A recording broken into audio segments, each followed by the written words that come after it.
right, I move that we come out of executive session. We move on to action items.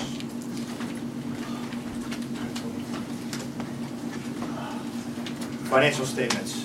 Danielle, Chris. Not yet. We're going to get there. I'll move to accept the financial statements. Motion by Chris, second by Ellen.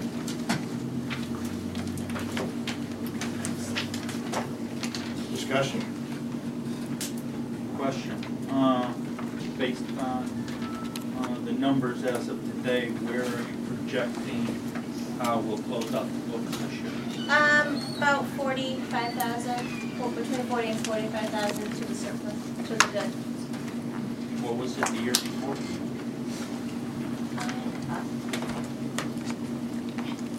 I don't know off the top of my head. I want to say. It seemed like the lowest surplus. No, I want to say it was 12,000 last year. I thought we were always surplusing much better than that year to year. Do you remember? That's a pretty low I surplus. don't remember. What? It's a pretty low surplus. Yeah, I thought we were doing better year to year. This seems like the lowest, but it's just We're budgeting well. Don't want to. That's one way of looking at it. Any other discussion? Seeing none, all those in favor? Opposed? Unanimous? Enrollment report. Cheryl.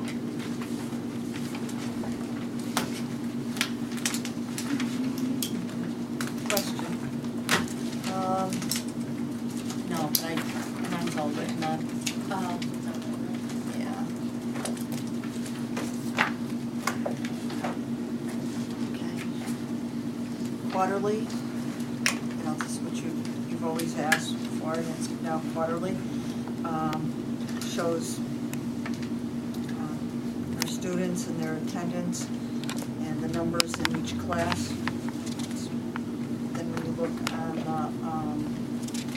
in-school and out-of-school suspensions, and get to the middle and high school.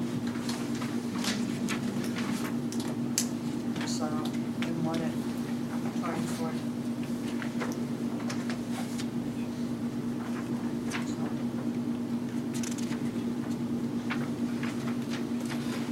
Any questions on the graphs, on the data?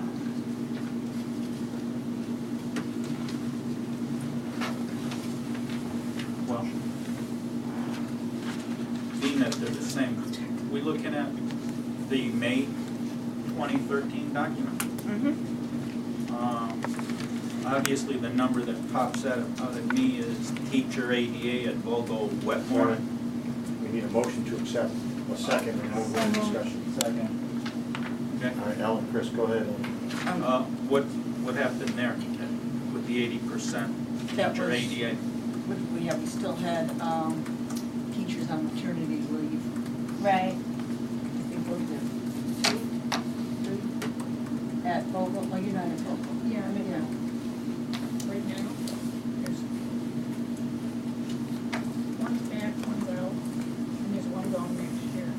But there was There were a one, lot this year. yeah. Yeah, there was like 5 at one point. At Yeah. Volvo Wetmore? Just at Yeah. Volvo, yeah. You hire young and low and they get married. Any other discussion? Seeing none, all in favor? Opposed? Unanimous? Approval of the Board of Ed 2013-2014 meeting calendar. Moved by Ellen, second by Vincent. Sorry, Vincent, should beat you. Any discussion? Yes, I'd like to make my annual speech on why I do not agree that we should continue on with this present budget committee, personnel committee. Tonight is a perfect example of why this board should reflect upon going back to 2 board meetings a month, discontinue these subcommittee meetings. You have much more engagement by the entire board. The entire board feels much more engaged in every aspect of the school district, and you don't end up placing the board and the administration in difficult positions where they feel compelled to make new proposals at a time at a time to get them operational for the next year or operational for the next week or whatever. And yet the board is limited to these once-a-month meetings. If you have meetings twice a month with the full board, you then are able to, as things transpire from week to week, you have more continuity of administration, keeping the entire board informed. These meetings do not need to be as long as they are. We can control our comments, they wouldn't be as long as they are. Exactly, but like usual, being that this is my annual opportunity to voice my opposition to this, I would like for us to reflect upon, let's bring this back next month, think about it, unless we have to do it tonight, and Well, we don't have a meeting next month, we don't approve the calendar for, see, now we don't get to meet as a full board until August, right? well, we have our board retreat in July, we have our first regular board meeting in August. It's a big gap. A lot of things happen that are unexpected, and it's just hard to get, like tonight, we're lacking how many board members? 3 other board members? Well, two. Two, you know, and they, I know they want to show up. And if you had these meetings scheduled, I think you'd have a little more control over everybody showing up. Just my suggestion. Thank you. Any other discussion? Seeing none, all those in favor of the meeting schedule? Opposed? Aye. One opposed. Okay, approval of policy 6095, graduation requirements. So moved. Ellen, second. Chris, discussion. All those in favor? Opposed? I didn't see the original. In favor, okay, one opposed. Approval of policy 2025, online learning. So moved. Ellen, second. Vincent. Discussion. Seeing none, all those in favor? Opposed? Andrew? In favor. Okay, one opposed. 8-year enrollment data for the Forbes Roof Project. Can I get a motion? Chris, second by Vincent. For the Forbes Roof Project, we had to do an 8-year enrollment study to submit to them as a solar project, Forbes Roof Solar Project. Sorry, I ended up with a bunch. Can I steal one back? Sorry. Steal one.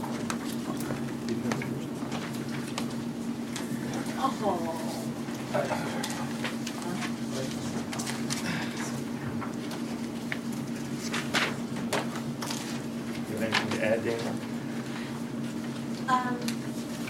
Your name's on my list, that's why. Yeah, no, just that the state now views solar projects as if we were renovating a school. It's considered a big construction project, so that's why this enrollment, 8-year enrollment report has to be submitted with the solar project.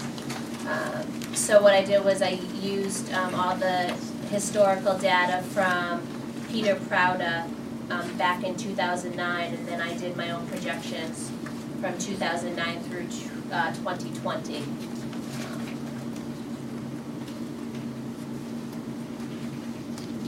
Any discussion?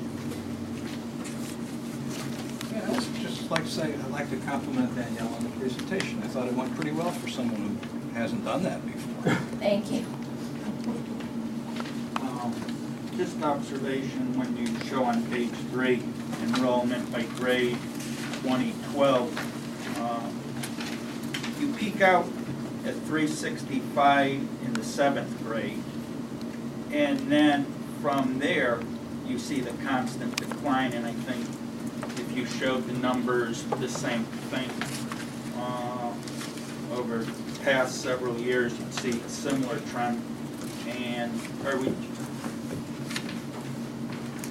it seems like if I was just to look at these numbers, I would say that there's optimism by the parents of the school district up until they get to the middle school. And then they, as the middle school goes on, they start funneling out. And then, If I can just ask you, Andrew, I don't know what that has to do with the Ford Solar Roof project, so how are you gonna tie that together? well, So I'm we can just, get out of here at a reasonable hour. okay, I mean, it's just, a good conversation for Yeah. another meeting, but this is for the Ford Solar Roof project, it's not to analyze the Okay, yeah, entire okay. district at this point. but I'm trying to get at is, based on these numbers, is this going to continue this trend? I mean, are you basing your projections when you give these numbers over the next several years that this trend is going to stay the same, or is it? No, the formula is a cohort survival method. That's the methodology in which I used to project out. And all it really is taking the average of the past 3 years and getting a point value to it, and then factoring in residency, employment, poverty levels. But what I saw was that in 8 years, we're gonna be about at the same total enrollment number. But the elementaries grow more and the middle and high grow less. But our total enrollment each year is fairly within, 100 students, fairly stable. And that's mainly because I had to factor in school choice. And that's a big thing now that students are allowed to, or are able to go to magnets, technical schools.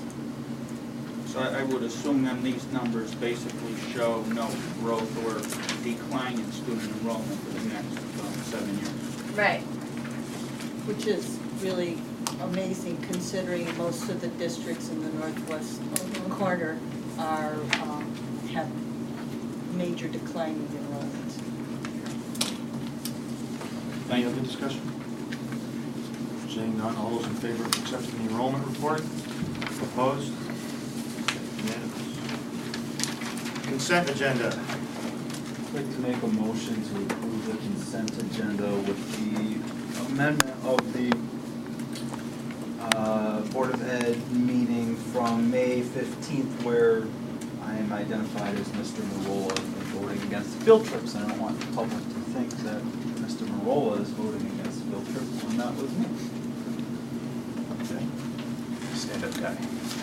Mr. Morrow, would you like to second that? I would certainly like to Yeah, I second. think that's very supportive. Any other discussion on the consent agenda? Seeing none, all those in favor? Opposed? Okay. Approval of the 2013-2014 lunch prices. Expenses. Chris. Discussion. Seeing none, all those in favor? Opposed? Unanimous. Approval of the non-bargaining contracts as presented. Motion by Vince, second by Ellen. Discussion. All those in favor? Unanimous. Comments for the good of the order. On July 16th at 6 o'clock here, we are going to have our annual board retreat. 6 o'clock, we will be setting board goals. At 7 o'clock, we have a presenter coming in to discuss FOI in executive session, because that was the suggestions I got from the board for topics that we should cover. And that is going to replace our July meeting, and then we are on to August. Any other comments for the good of the order? Nancy, you were up first. I would like to be able to discuss at some point with some of the concerns that we heard last week and some emails, the redesign of maintenance.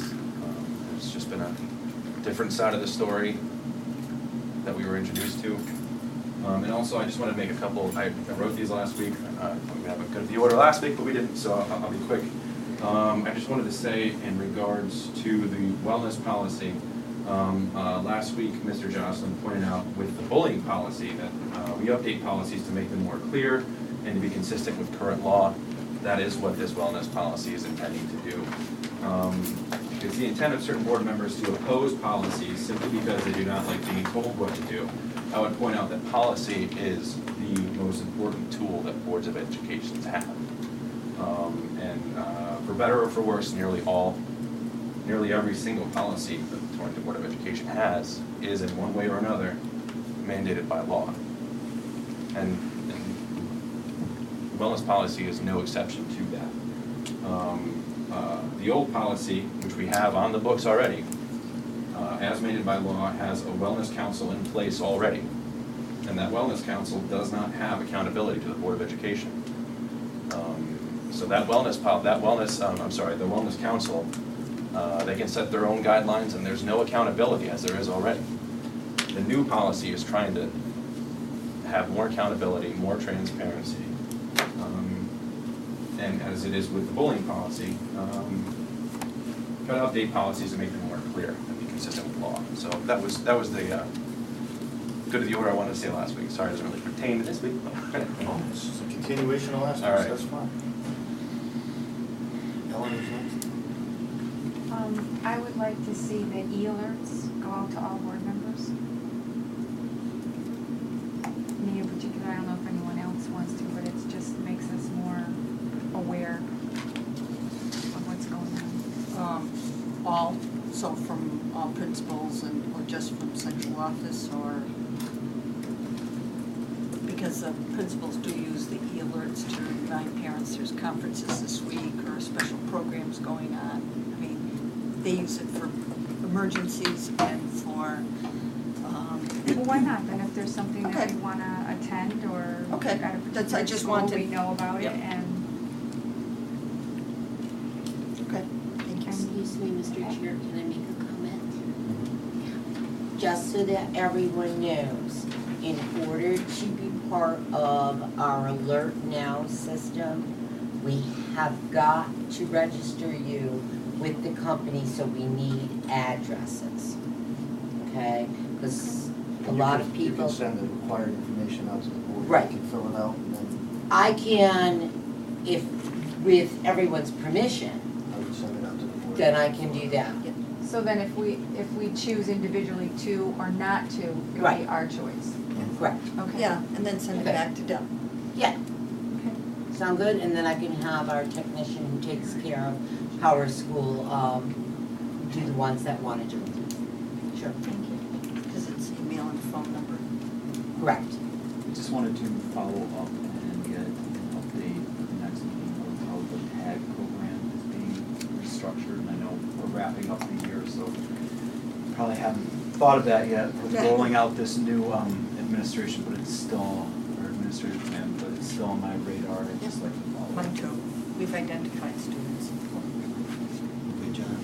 Two things, one of which relates, I think, to what Ellen was saying, and to the people who presented to us last week in the public participation part about the situation at Forest Court and the notification of parents when there are problems like that. And what that parent said goes along exactly with what I heard at Forest Court at the policy committee meeting there, policy council meeting there, and that is that the police in their usual less than subtle way just came flying into that parking lot without even knowing whether, those are little kids, they're not easy to see, and they didn't make much of an attempt to deal with that possibility. And the other thing is, Torrington High graduation went very well, just perfect, beautiful ceremony. Kids give great speeches. Good speeches, showed Torrington High School very well, Yeah. and their decorum was excellent. Yeah. So I thought it was. Good. Mr. Kiska, we did call, all the preschools that Friday. You know, and you don't get them on the first run, so after we called our schools, we did call, Head Start, we called, Torrington Preschool, and we called Brooker Memorial and the YMCA. Okay, so they weren't notified was because they didn't then turn around and notify their parents? I'm talking about Because they parents, probably, not yeah, they don't anybody. have an alert system to send out. But we did notify them of what was occurring here at Midgeon. And once we got through our schools, we called all the preschools. Okay, because I heard the same comment from people at Vogel Wetmore, the parents hadn't been notified, and presumably that was that the police didn't want the When building you go in- surrounded by parents. Right, when you go into lockdown, it's not, well, I can't, what's our process, okay? Generally, you do not call parents to say your school's in lockdown.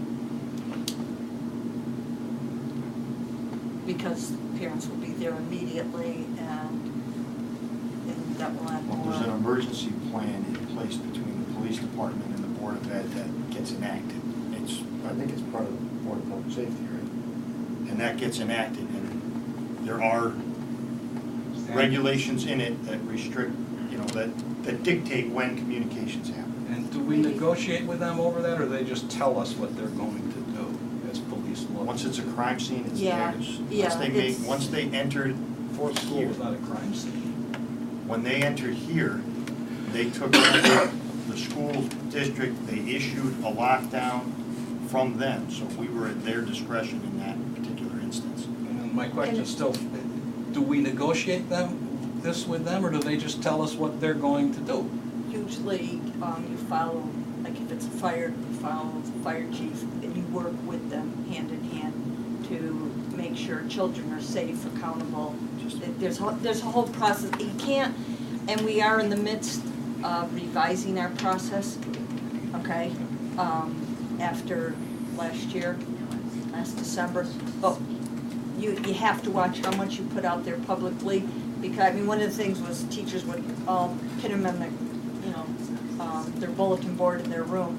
Well, it's an emergency plan for a reason, and it's to be kept confidential for a reason, so.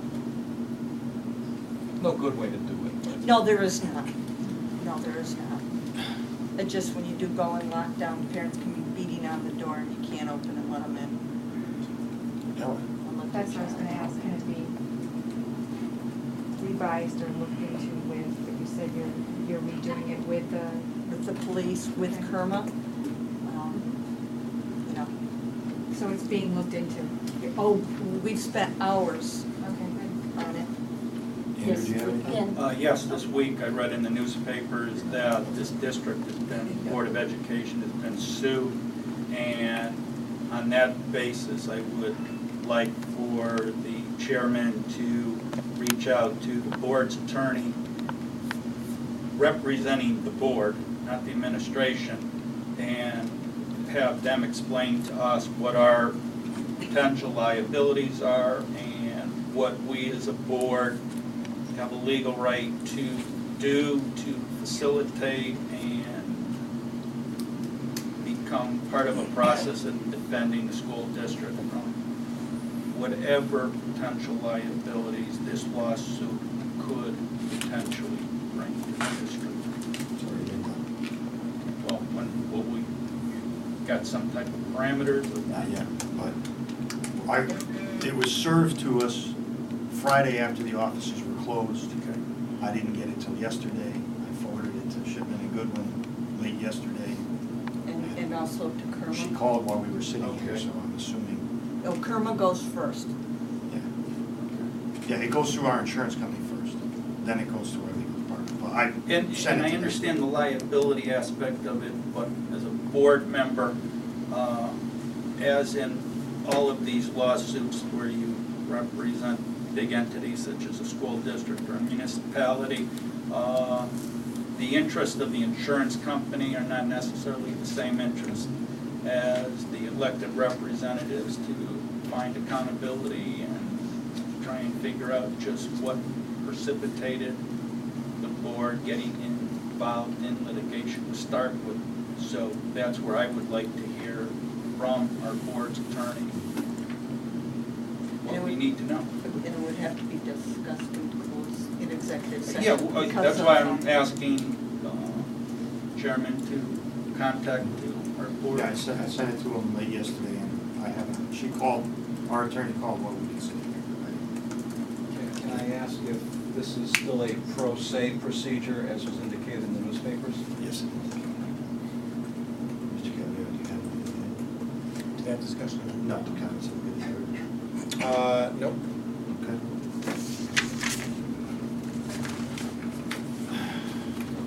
reports, budget.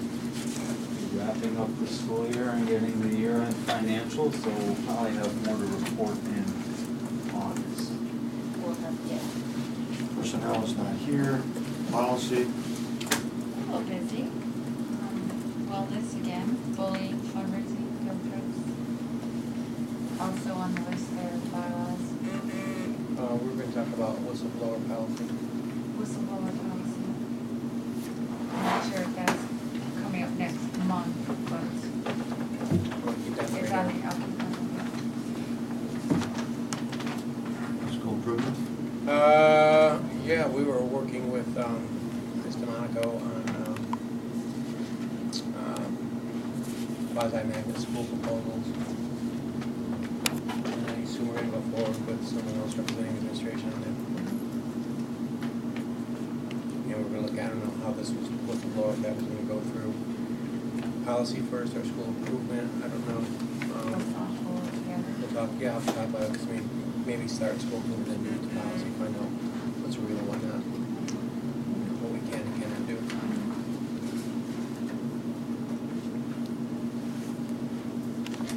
Oh, that's it, yeah. Ed Connection. Ed Connection rescheduled our Board of Directors meeting because we had to get some end of the year things wrapped up, so we did have a meeting in June, even though it didn't look like we were going to.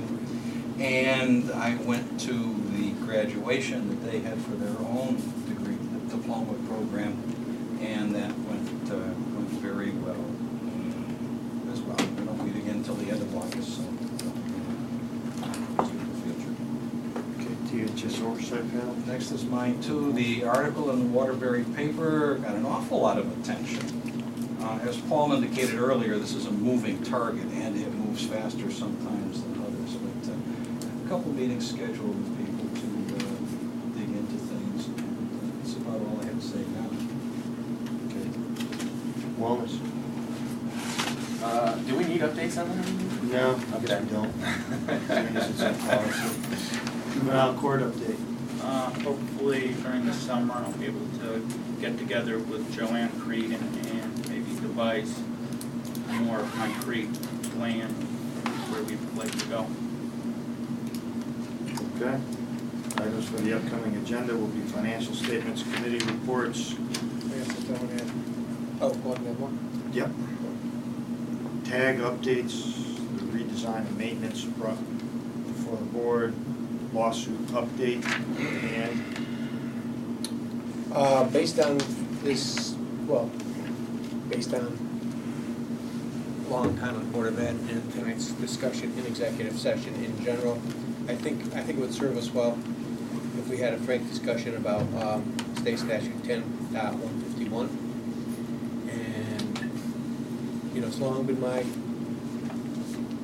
opinion, I don't think this is news to anybody, that as much as public education, when people are looking at points of failure of public education, very typically, fingers are pointed at teachers, and I've long said that, again, in my personal experience, I think the weak link in this system has to do with underperforming administrators, and I think the discussion of how boards of education are so limited in terms of being able to deal with that because of state statute.